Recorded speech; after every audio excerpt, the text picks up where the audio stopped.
sectarian violence that was extreme. But basically here you have a movement which is Taliban movement, which is supported by a lot of people. Well, but I don't understand why you say that. I mean, I respect you saying it, but I don't understand because everybody talks about how they have no popular support, that they only rule by fear. Well, they do, but at the same time, I mean, that, I agree with you. I mean, I think that's the main form of support that they have. But they when they go out and kill these bad guys, as Dexter is saying, in other words, members of the government who are corrupt and who've been very cruel to the public, etc., they make themselves popular. This is the problem. I'm not so pessimistic. Look, I really think that these talks could lead to something. I think between the Taliban and American officials and the Americans. Why? Well, mainly between Taliban and Americans, not Taliban and. No, I mean, exactly, because the Americans are holding the gun, and the trigger is with the Americans. Only the Americans can, What we need to do before, in the next 18 months, while this drawdown starts, is to reduce the violence inside the country so that the transition can take place. For that, you need negotiations, and you need the military and the CIA to come on board, basically. Now, on the other side, I think a lot of Taliban understand that, look, we can't take power the way we did in '94. We can't, because the whole world will ostracize us. The Afghan people will ostracize us. We'll be isolated within 6 months. There'll be no money. The country will go down the tubes. So it's better we do some kind of working deal with somebody weak like Karzai, President Karzai, and we have a kind of coalition government and we have a power-sharing agreement. And we come into power in a semi-legitimate way through a deal. And Karzai keeps getting the money from the Americans, and the people don't starve, and we don't get bad-mouthed, by the people. So I think sensible Taliban want to see some kind of power-sharing deal. Will this be a different Taliban that is not so than when they ruled before, having to do with women, having to do with sort of executions in stadiums, and having to do with the destruction of religious symbols? Actually, the Taliban who are pushing for talks are the older generation, the ones who were ruling in the 90s. Right. And I think they have changed. The new Taliban, I think they have changed in some ways. I mean, for example, there are now edicts saying they have stopped burning down schools. They're allowing girls' schools to, exist. So, they have set out certain, on a slightly new direction. Now, it's not all roses at all. I'm not trying to say that, They're still very ruthless, and, their belief in Islamic Sharia is a very twisted view of Islam. But, I mean, there has been a big change. The danger now is coming from a younger generation of Taliban leaders who've been brought up in Pakistan, who are very vicious, who are very close to Al-Qaeda. Some of them have been to Guantanamo and come out of Guantanamo and gone straight back to join the Taliban. These guys are really ruthless. They don't want any deal. They want to... What do they want? They want to seize power. But what do they want to do with power? They want to bring Al-Qaeda back in and offer a haven to Al-Qaeda? They would be very supportive of Al-Qaeda, I think. That would be very, very dangerous, You agree with... Yeah, I mean, I'm not as I'm more pessimistic. I think, I mean, if you look at it this way, about the Taliban, just about managing a kind of a deal. I mean, if you look at it this way, I mean, if the Americans left today, the Civil War would get going right away. And you can already see that when you talk to the Afghans of the north, the non-Pashtuns like the Tajiks and the Uzbeks. They're making the Northern Alliance Pashtun stuff. Yeah, and they're making the calculation in their minds. And if that happens, remember when the Soviet Union left, the country imploded. You have 200,000 people dead. Basically, all of the 1990s was consumed by this kind of terrible civil war. There's nothing really to prevent that from happening again. So where is Pakistan in all this? I've been going there for a long time. Ahmed might disagree with me, but I've never felt it so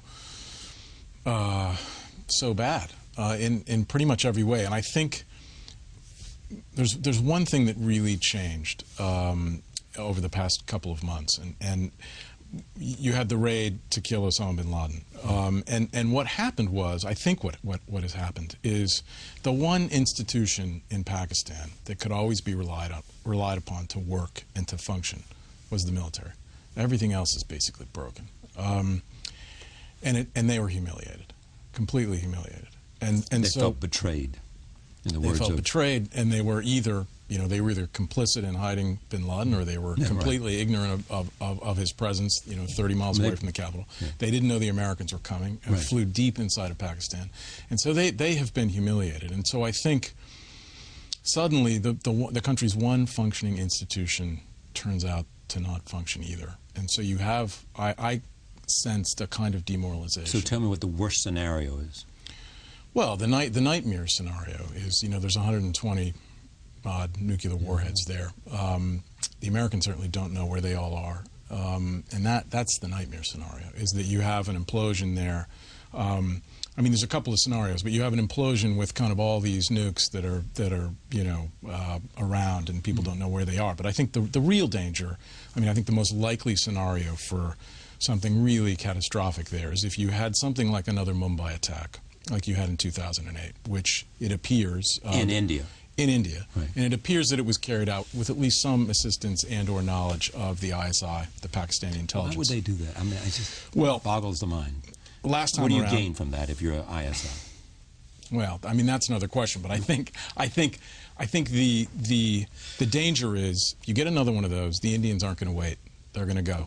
They're going to go into Pakistan, and they're going to feel a pressure to a land war across the border. They're going to do something, or they'll do airstrikes or something, and then you have the potential for escalation in two nuclear powers, one of which is deeply unstable place. And so that to me is a nightmare scenario right there. It's the nightmare scenario, and it's not that unlikely.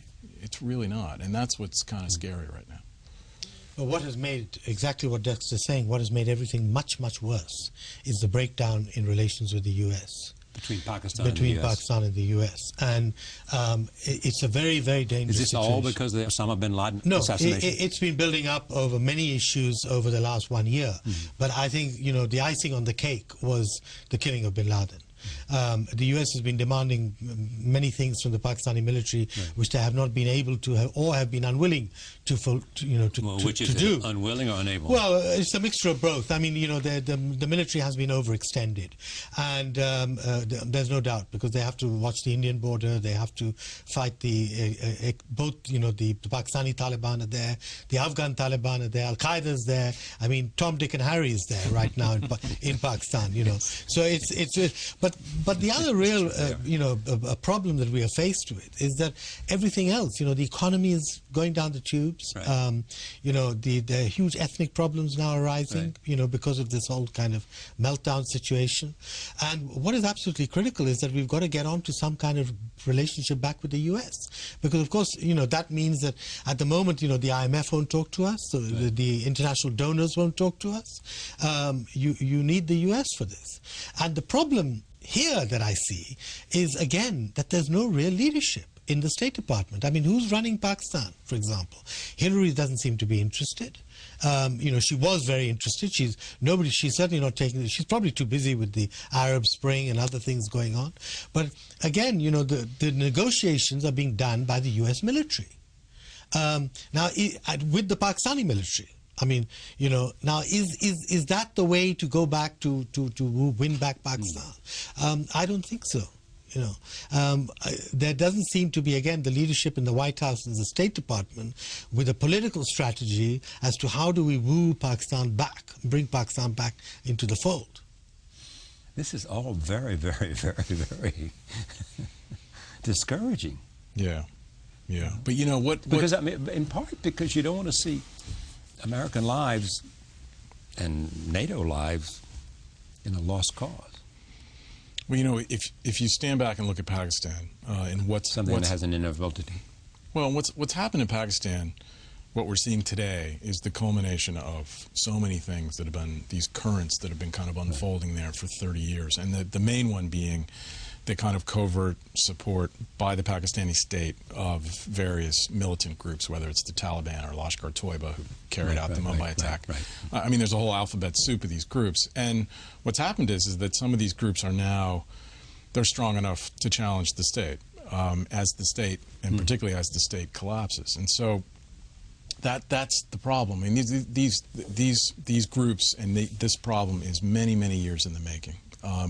And it's still going on. I mean, the Pakistani double game, all the evidence suggests that it's still happening, that the Pakistani state that the military is still supporting these same groups. Is it the military or the ISI, or it doesn't make any difference? Well, I mean, how much knowledge there is of these things by people at the top, so we tell don't me know. why it is that every American official that you talk to, including Admiral Mullen, who was here, including everybody else, they always say, well, we have no evidence that that the leadership at all knew about this or was involved in this at all, in terms of knowing about and looking the other way about Osama bin Laden.